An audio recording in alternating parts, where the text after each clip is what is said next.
إن الحمد لله نحمده ونستعينه ونستغفره ونعوذ بالله من شرور أنفسنا ومن سيئات أعمالنا. من يهده الله فلا مضل له ومن يضلل فلا هادي له، ونشهد أن لا إله إلا الله وحده لا شريك له، ونشهد أن محمدًا عبده ورسوله. اللهم صل على محمد وعلى آل محمد كما صليت على إبراهيم وعلى آل إبراهيم إنك حميد مجيد.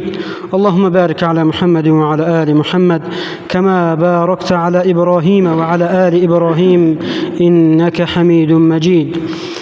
اما بعد، السلام عليكم ورحمة الله تعالى وبركاته. برادران عزیزم، پدران ارجمند، مهمانان خانه پروردگار جل و علا، پیش از همه خداوند جل و علا را حمد و سپاس، شکر و ستایش بی حد میگوییم برای همه نعمت‌های زیبا و مفید و با برکتش، و از خداوند جل و علا طلب توفیق می‌نماییم که به همه ما و شما توفیق شکرگزاری نعمت‌هایش نصیب گرداند، توفیق عبادت نصیبمون گرداند، توفیق نیکی ها نصیبمون گرداند. پیامبر محبوبمون محمد مصطفی صلی الله علیه و سلم برای این روز و فضیلت این روز می‌فرمایند: یوم الجمعه فیه ساعت لا یوافقها عبد مؤمن وهو قائم یصلی. روز جمعه یک ساعتی دارد، یعنی لحظه های اجابت دعا دارد.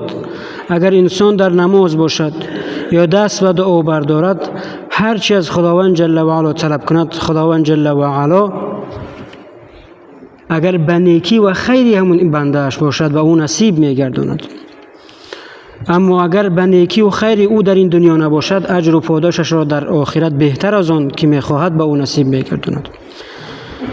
پیامبر محبوبمون میفرمایند: تعرض اعمال الناس في كل جمعة مرتين. در یک هفته دو بار نامه های اعمال، کارنامه های انسان ها نزد پروردگار جل و علا عرضه می شود، برده می شود.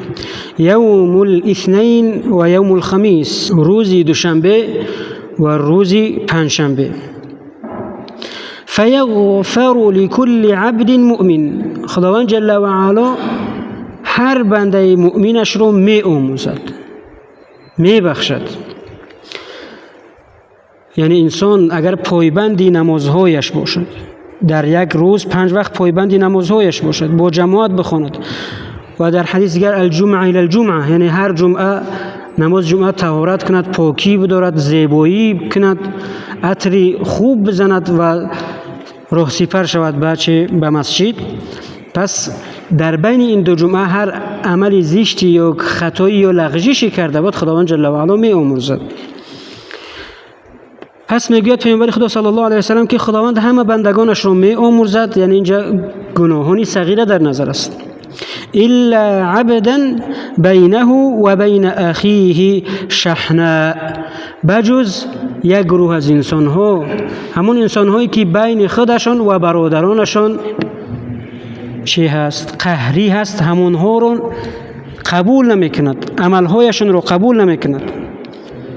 اگر حج کرده باشند، اگر زکات داده باشند، اگر نماز خوانده باشند، نماز شب و روزه و دیگر عملهای صالح داشته باشند، تو با برادرانشون، با دوستانشون، با یک مسلمان اگر آشتی نکنند، خداوند جل و علا میگه که قبول نمی شود.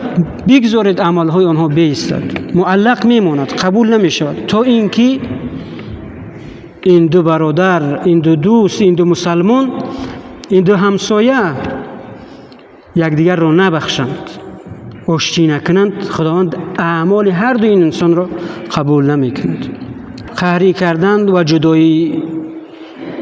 جدایی برادران عزیزم سبب قبول نشدن تمام عبادت ها می شد. متاسفانه میبینیم امروزها فرزند با پدر قهر است، پدر با پسر قهر است، برادر با برادر قهر است. پیامبر خدا صلی الله علیه و سلم میگوید که جایز نیست برای مسلمان که از 3 روز زیاد قهر کند. اگر از 3 روز زیاد قهر کرد و بعد از 3 روز یکی از اینها اگر وفات کرد یا که هر دو اینها، یعنی در حالت قهری اگر وفات کند داخل آتش جهنم می شود، یعنی در مستحق عذاب پروردگار می گردد. ببینیم یکی از حکمت های نماز جمعه و در بر یکدیگر نشستن، در یک صف نشستن چی است برادران عزیزم؟ بخشیدن یکدیگر، دوست داشتن یکدیگر.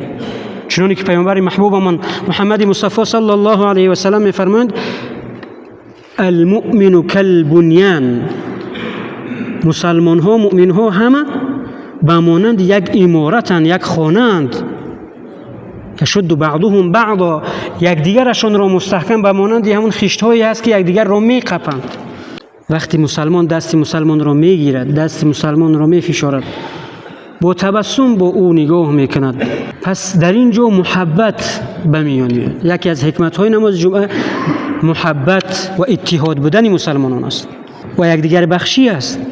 پس برادران عزیزم از این ساعت‌های اجابت دعا خوب استفاده کنید، برای نیک‌احوالی خود، برای پدر و مادر خود، برای همسر خود، برای فرزندان خود، برای برادر خواهر خود، برای همسایه خود، برای وطن خود، برای تمام مسلمان ها باید دعا کنیم.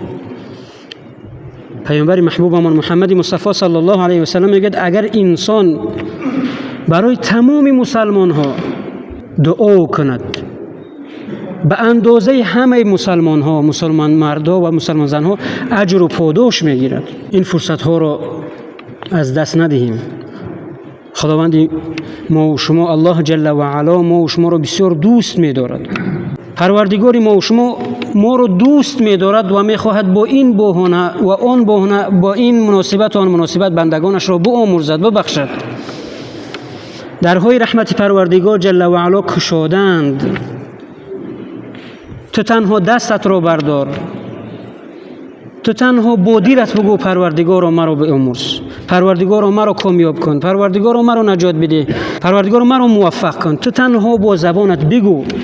حضرت عمر رضی الله عنه میگوید که من هم و غم و فکر اجابت دعا ندارم، تنها از خداوند طلب میکنم که به من توفیق دعا کردن را نصیب کند.